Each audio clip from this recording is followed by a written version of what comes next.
ഇപ്പം നമ്മൾ പത്രം എടുത്ത് നോക്കിയാൽ അതിൻ്റെ അടിയിൽ നരേന്ദ്രമോദി ഗ്യാരണ്ടി, അതുപോലെ ന്യൂസ് കേട്ടുകൊണ്ടിരിക്കുകയാണെങ്കിൽ അതിനകത്തും നരേന്ദ്രമോദി ഗ്യാരണ്ടി എന്ന് പറഞ്ഞിട്ട് നമുക്ക് കുറേ വാഗ്ദാനങ്ങൾ കാണിക്കുന്നുണ്ട്. ആ വാഗ്ദാനങ്ങൾ കൊണ്ട് പക്ഷേ സത്യം എന്താണെന്ന് വെച്ചാൽ ആ വാഗ്ദാനങ്ങളൊക്കെ വെറും വീൺവാക്കുകളാണ് എന്നുള്ളതാണ് അതിൻ്റെ വസ്തുത. അതായത് കുറച്ച് കാര്യങ്ങൾ വളരെ കുറച്ച്, അത് വലിയ പ്രഖ്യാപനം നടത്തുക, അത് ഫോളോ അപ്പ് ചെയ്യുന്നു, അത് പൂർത്തിയാക്കുന്നു, അതുകൊണ്ട് ജനങ്ങളെ സമുദ്ധരിക്കുന്നു, പാവപ്പെട്ടവരെ ചേർത്ത് പിടിക്കുന്നു എന്ന അവകാശം നേടിയെടുക്കുകയല്ലാതെ യഥാർത്ഥത്തിൽ വേണ്ട രീതിയിൽ ആ പ്രഖ്യാപനങ്ങളോട് നീതി പുലർത്തുന്നില്ല. അതാണ് ഈ കഴിഞ്ഞ 10 വർഷവും നമ്മൾ കണ്ടത്. അതിൻ്റെ ഉദാഹരണമാണല്ലോ, അതായത് നിങ്ങൾ പെട്രോൾ ഡീസൽ വില 50 രൂപയിൽ നിർത്തും, അതായത് വിദേശത്ത് എന്താണ് പറയുക, കള്ളപ്പണവുമായിട്ട് വിദേശത്ത് കഴിയുന്ന കള്ളപ്പണക്കാരെ എല്ലാം, അതായത് അവരുടെ വിദേശ ശേഖരം, കള്ളപ്പണ ശേഖരങ്ങൾ എല്ലാം കണ്ടുകിട്ടും, അത് 10 ലക്ഷം വീതം ഓരോരുത്തരുടെ അക്കൗണ്ടിലിനും. അങ്ങനെ എന്തൊക്കെ പ്രഖ്യാപനങ്ങളുമായിട്ടാണ് അന്ന് നരേന്ദ്രമോദി ഭരണത്തിലേക്ക് വരുന്നത്. എന്നിട്ടിപ്പോൾ പെട്രോളിയം ഉൽപ്പന്നങ്ങളുടെ വില എവിടെ നിൽക്കുകയാണ്? 50-ലാണ്. അതായത് ലോകത്തൊരു രാജ്യത്തും ഇത്ര ഉയർന്ന പെട്രോളിയം ഉൽപ്പന്നങ്ങളുടെ വിലയില്ല. അത് നികുതി മാത്രമല്ല, നികുതിക്ക് മേൽ സെസ്, സെസ്സിന് മേൽ സർചാർജ്, ഇങ്ങനെയൊക്കെ ഏർപ്പെടുത്തിയാണ് ഇന്ത്യക്കാരെ, അതായത് പെട്രോളിയം ഉൽപ്പന്നങ്ങളുടെ വിലയെന്ന് ഓർക്കുമ്പോൾ നാം ഓർക്കണം, നിത്യോപയോഗ സാധനങ്ങളിലേക്ക് ഇറങ്ങി വരുന്നതാണ് പെട്രോളിയം ഉൽപ്പന്നങ്ങളിൽ വിൽക്കുന്ന വില. കാരണം ട്രാൻസ്പോർട്ട് ചെയ്യാതെ ഒരു സംസ്ഥാനത്ത് നിന്ന് എല്ലാ സംസ്ഥാനങ്ങളിലേക്കും, അതുപോലെ തന്നെ അന്താരാഷ്ട്ര രംഗത്ത് നിന്ന് ഇങ്ങോട്ടും ഒക്കെ ഇറക്കുമതി ചെയ്യുകയും നിരന്തരം ട്രാൻസ്പോർട്ട് ചെയ്യുകയും ചെയ്യുന്ന ഉൽപ്പന്നങ്ങളാണ് നമ്മുടെയൊക്കെ ഭക്ഷ്യ ആണെങ്കിലും അല്ലെങ്കിൽ നമ്മുടെ ഉപഭോക്തൃ ശൃംഖലയിൽ വരുന്നത് എന്ന് പറഞ്ഞാൽ മതി. അപ്പം പെട്രോളിയം ഉൽപ്പന്നങ്ങളുടെ വില വർദ്ധിപ്പിക്കുക എന്ന് വെച്ചാൽ ഇവയുടെ എല്ലാം, അതായത് ഇമ്പോർട്ട് ചെയ്യുന്നതാണെങ്കിൽ കപ്പൽ വഴിയാണെങ്കിലും, അതുമല്ല കാർഗോ വഴിയായിട്ടാണെങ്കിൽ, എയർ കാർഗോ വഴിയാണെങ്കിലും ഒക്കെ, അതിലൊക്കെ പെട്രോളിയം ഉൽപ്പന്നങ്ങളുടെ ഏതെങ്കിലും വകഭേദമാണ് ഉപയോഗിക്കുന്നത്. അപ്പോൾ പെട്രോളിയം ഉൽപ്പന്നങ്ങളുടെ വില വർദ്ധിപ്പിക്കുക എന്ന് വെച്ചാൽ സമസ്ത ജനങ്ങളെയും, അതായത് ലോകത്തെ ഏറ്റവും ഉയർന്ന വിലയാണ് എന്ന് വെച്ചാൽ ഇന്ത്യയിലെ സമസ്ത ജനങ്ങളെയും, അതായത് ഭിക്ഷയാചിച്ച് നടക്കുന്നവർ തൊട്ട് സമ്പന്നർ വരെയുള്ള എല്ലാവരെയും ഒരുപോലെ പിഴിയുന്ന സമ്പ്രദായമാണ് ഈ ഗവൺമെൻറ് കൊണ്ടുവന്നത്. എന്നിട്ടാണ് ആ ഗവൺമെൻറ് വീമ്പിളക്കുന്നത് ഞങ്ങൾ എല്ലാ വിഭാഗത്തെയും ചേർത്ത് പിടിക്കുന്നു എന്നിട്ട് കുറേ കള്ളക്കണക്കുകൾ നമ്മുടെ മുൻപിലേക്ക് കൊണ്ടുവരികയാണ്. ആ എല്ലാ കള്ളക്കണക്കുകളിലും ഒരു 20% സത്യമുണ്ട്, ബാക്കി 80% കള്ളമാണ്. ഓവർ കോൺഫിഡൻസ് തീർച്ചയായിട്ടും ശരിയല്ല എന്നുള്ള അഭിപ്രായമാണ് എനിക്കുള്ളത്. കാരണം ഈ കഴിഞ്ഞ 10 വർഷം കൊണ്ട് നേടിയെന്ന് പറഞ്ഞ് ബജറ്റിലൂടെ അവതരിപ്പിച്ച ആ പട്ടികയിലുള്ള കാര്യങ്ങൾ ഒന്നും തന്നെ നേടിയതല്ല. അതായത് നേടുമെന്ന് പറഞ്ഞു ബജറ്റുകളിലൂടെ ഈ പറയപ്പെട്ട എല്ലാ പദ്ധതികളും, ഞാൻ ഇനി അത് ഒന്നൊന്നായിട്ട് ആവർത്തിക്കുന്നില്ല, ഓരോ പദ്ധതിയും ഓരോ ബജറ്റുകളിൽ പ്രഖ്യാപിച്ചിരുന്നു. പക്ഷേ അതൊന്നും നേടിയിട്ടില്ല. ഒരു 20%, 25% ഇത്രയൊക്കെയാണ് അതിൽ നിന്ന് നേട്ടമുണ്ടായത്. ബാക്കി മുഴുവൻ പണവും, അതിൽ ഉദാഹരണത്തിന് ഞാൻ പറയാം, ബേട്ടി ബച്ചാവോ ബേട്ടി പഠാവോ, എന്ത് കോണ്ടെക്സ്റ്റിലാണ് അങ്ങനെ ഒരു മുദ്രാവാക്യം തന്നെ ഉണ്ടാകുന്നത്? പെൺകുട്ടികൾ ബാധ്യതയാണ്, ആസ്തിയല്ല എന്ന വിചാരം കൊണ്ട് ഭ്രൂണത്തിലെ ഹത്യ ചെയ്യുന്ന മാതാപിതാക്കളുണ്ട്. അതുമല്ലെങ്കിൽ ജനിച്ചതിന് ശേഷം അവരെ കൊല്ലുന്ന, കുഞ്ഞായിരിക്കുമ്പോൾ തന്നെ കൊല്ലുന്നവരുണ്ട്. ഇനിയോ അല്ലെങ്കിൽ കൊല്ലാതെ തന്നെ വളർത്തിയാൽ പോലും ആൺകുഞ്ഞുങ്ങൾക്ക് കൊടുക്കുന്ന അത്ര പോഷക സമൃദ്ധമായ ആഹാരം കൊടുക്കാതെ വളർത്തുന്ന, വിവേചനം കാണിക്കുന്ന മാതാപിതാക്കളുള്ള ഒരു ഇന്ത്യയിലാണ് നാം ജീവിക്കുന്നത്.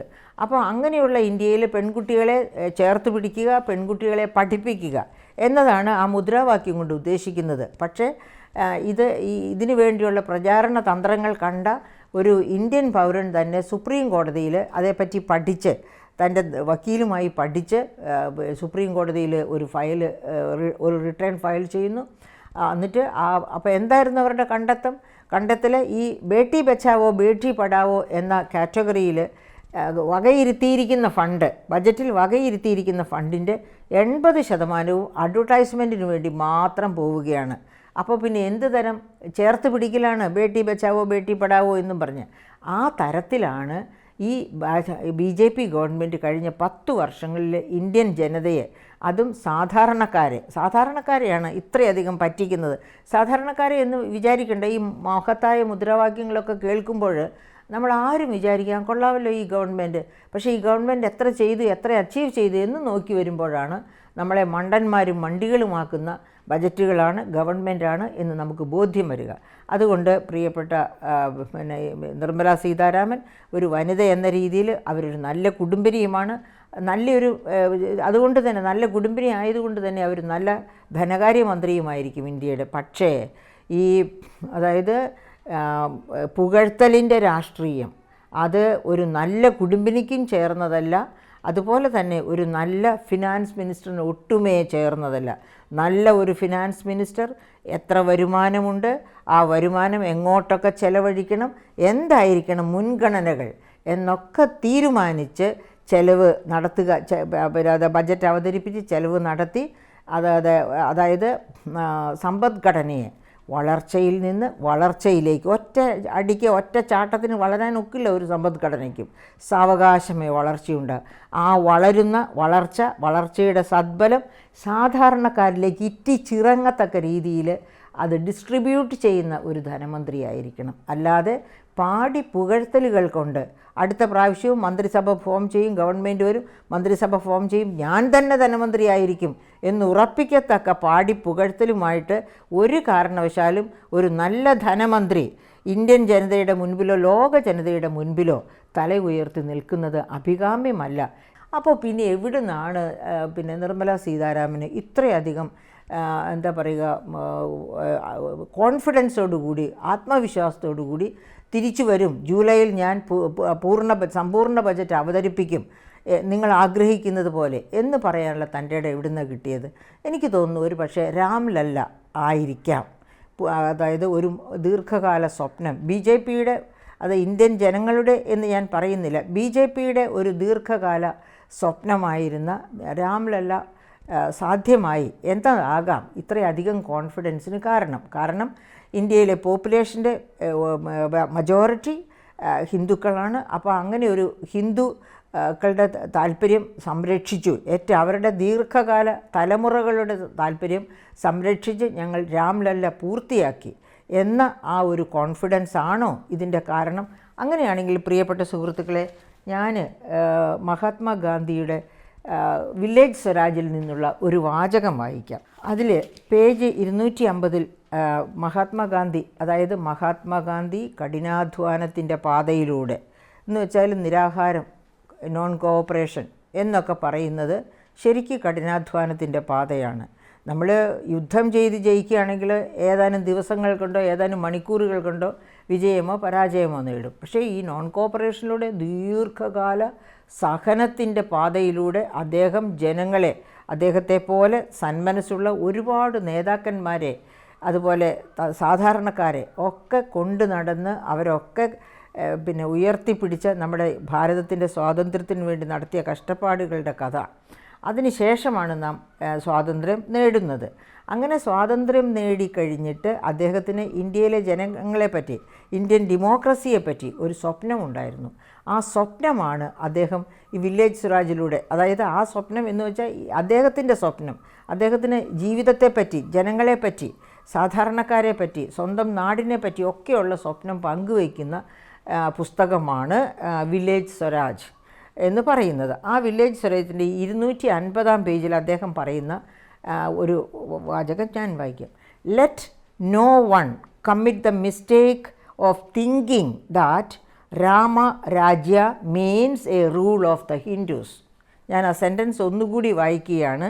Let no one commit the mistake of thinking that Ramarajya means a rule of the Hindus. അതായത് രാമരാജ്യം എന്ന് മഹാത്മാഗാന്ധി ഉരുവിടുന്ന രാം രാം രാം, അതാണല്ലോ രാമനാണ് അദ്ദേഹത്തിൻ്റെ മനസ്സും അദ്ദേഹവും എന്ന് ഉദ്ദേശിക്കാൻ കാരണം. അപ്പോൾ റാം റാം എന്ന് എപ്പോഴും ഉരുവിട്ടുകൊണ്ടിരുന്ന അദ്ദേഹം ഈ ഗ്രന്ഥത്തിൽ പറയുകയാണ്, my Ramarajya does not mean a rule of the Hindus. ഞാൻ ഉദ്ദേശിക്കുന്ന രാമരാജ്യ എന്ന് പറഞ്ഞാൽ അത് ഹിന്ദുക്കളുടെ ഭരണം എന്നല്ല എന്ന് അദ്ദേഹം അടിവരയിട്ട് പറയുന്നു. അതിനുശേഷം അദ്ദേഹം പറയുക, my Rama is another name for God. ദൈവത്തിനുള്ള വേറൊരു പേരാണ് എൻ്റെ രാമ എന്ന സംബോധന. Rama Rajya is the same thing as the kingdom of God on earth. അതായത് രാമരാജ്യം എന്ന് മഹാത്മാഗാന്ധി ഉരുവിടുമ്പോൾ അദ്ദേഹം ആഗ്രഹിക്കുന്നത് ലോകത്ത് രാമൻ്റെ രാജ്യം, അതായത് സ്വർഗം എത്തിപ്പെടണം എന്നാണ്. എന്ന് വെച്ചാൽ ഈ ലോകത്തെ പിന്നെ അതിനുശേഷമുള്ള വാചകം ഞാൻ വായിക്കുന്നില്ല. അപ്പോൾ അദ്ദേഹം പറയുന്നു, എൻ്റെ രാമരാജ്യം എന്ന് പറയുന്നത് ലോകം മുഴുവൻ ഉൾക്കൊള്ളുന്ന ഒന്നാണ്. എന്നുവെച്ചാൽ സർവ്വലോകത്തെയും, അതായത് നമ്മളെ തത്വമസി എന്ന് പഠിപ്പിച്ച ശ്രീ ശങ്കരാചാര്യർ തൊട്ടുള്ള മഹാരഥന്മാരൊക്കെ പറഞ്ഞതുപോലെ തന്നെ ആ തത്വമസിയിലേക്ക് നിങ്ങൾ ഹിന്ദുവാകട്ടെ, നിങ്ങൾ മുസൽമാനാകട്ടെ, നിങ്ങൾ ക്രിസ്ത്യാനിയാകട്ടെ, എല്ലാം ഒരേ ഒരു ദൈവത്തിൻ്റെ മക്കളാണ് എന്ന രീതിയിൽ നമുക്കൊക്കെ അറിയാം. മഹാത്മാഗാന്ധി പറഞ്ഞതിൻ്റെ പൊരുൾ നമുക്കറിയാം. ഞാൻ ക്രിസ്ത്യനായിട്ട് ജനിച്ചതോ നിങ്ങൾ മുസ്ലിമായിട്ട് ജനിച്ചതോ ഇനിയും ഒരാൾ ഹിന്ദുവായിട്ട് ജനിക്കുന്നതോ അവരുടെ ചോയ്സ് അല്ല. അതൊക്കെ ഈശ്വര നിശ്ചയപ്രകാരമാണ് നാം ജന്മം കൊള്ളുന്നത്. അതിനുശേഷം കുറച്ച് കൂടുതൽ പേർക്ക് ഹിന്ദുക്കൾ ഉണ്ടെങ്കിൽ അത് ഹിന്ദു രാജ്യമാകട്ടെ. അങ്ങനെയല്ല മഹാത്മാഗാന്ധി കണ്ടിട്ടുള്ളത്. നിറയെ പൂക്കൾ, പലതരം വിവിധ തരം പൂക്കൾ നിറഞ്ഞു നിൽക്കുന്ന ഒരു പൂന്തോട്ടമാണ് ഈ ലോകം എന്ന ആ കോൺസെപ്റ്റിലൂടെയാണ് മഹാത്മാഗാന്ധി ഈ ഇന്ത്യയെ അതുപോലെ തന്നെ ലോകത്തെയും കണ്ടിട്ടുള്ളത്. ഡെമോക്രസി എന്ന് പറയുന്നത് തീർച്ചയായും ഡെമോക്രസിയെ വിഭാവനം ചെയ്തിരിക്കുന്ന, അതായത് government of the people, for the people, by the people എന്ന ഡെമോക്രസിക്ക് ഒരു നല്ല ഡെഫിനിഷൻ കൊടുത്ത മഹാരഥന്മാർ തൊട്ട്, അതായത് എബ്രഹാം ലിങ്കൻ്റെ ഇതാണ് government of the people, for the people, by the people എന്ന ഡെമോക്രസിയുടെ ഡെഫിനിഷൻ.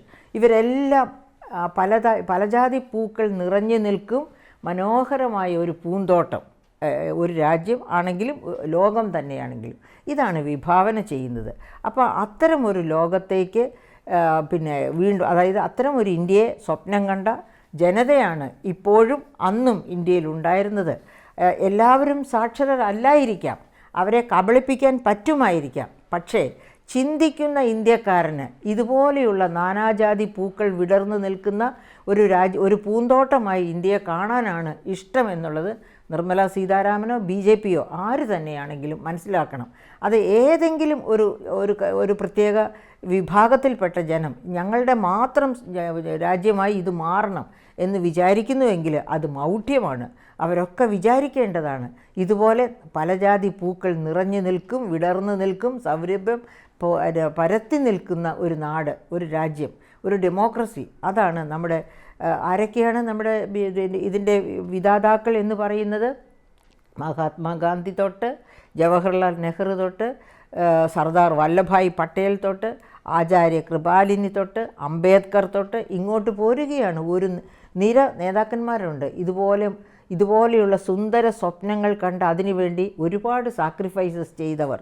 അപ്പോൾ അങ്ങനെയുള്ളവരുടെ സാക്രിഫൈസസ് ഒക്കെ നാം അതായത് രാംലല്ല കൊണ്ട് അവരുദ്ദേശിക്കുന്നത് മര്യാദ രാമനായ ഒരു പുരുഷോത്തമൻ, അതാണ്. അതായത് ഒരു രാജാവ് ആയിരുന്നു രാമൻ, അതുപോലെ ദൈവവുമാണ് രാമൻ എന്ന് പറയുന്നു. അങ്ങനെ മര്യാദ പുരുഷോത്തമനാണ്, ദൈവമാണ് രാമൻ എങ്കിൽ ഒരു കാരണവശാലും BJPയുടെ ദുർമോഹങ്ങൾക്ക് കൂട്ടുനിൽക്കില്ല.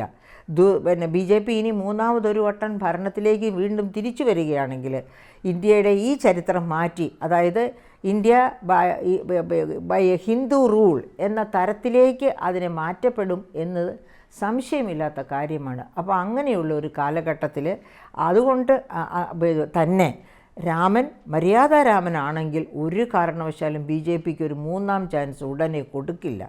ഇങ്ങനെ ഒരു ചാൻസ് കിട്ടുമെന്ന് വിചാരിച്ചാണ് അന്ന് ഷൈനിങ് ഇന്ത്യ എന്ന പ്രചാരണ ആയുധവുമായി വാജ്പേയി ഗവൺമെൻറ് പിന്നെ മുന്നോട്ട് പോയതും ഒക്കെ. പക്ഷേ അവർ രണ്ടാം പ്രാവശ്യം തിരിച്ചു വന്നില്ല. പിന്നെ 2 വട്ടം കൂടി UPA ഗവൺമെൻറ് ഭരിച്ചതിന് ശേഷമാണ് BJPക്ക് വീണ്ടും ഭരണത്തിലെത്താൻ പറ്റിയത്.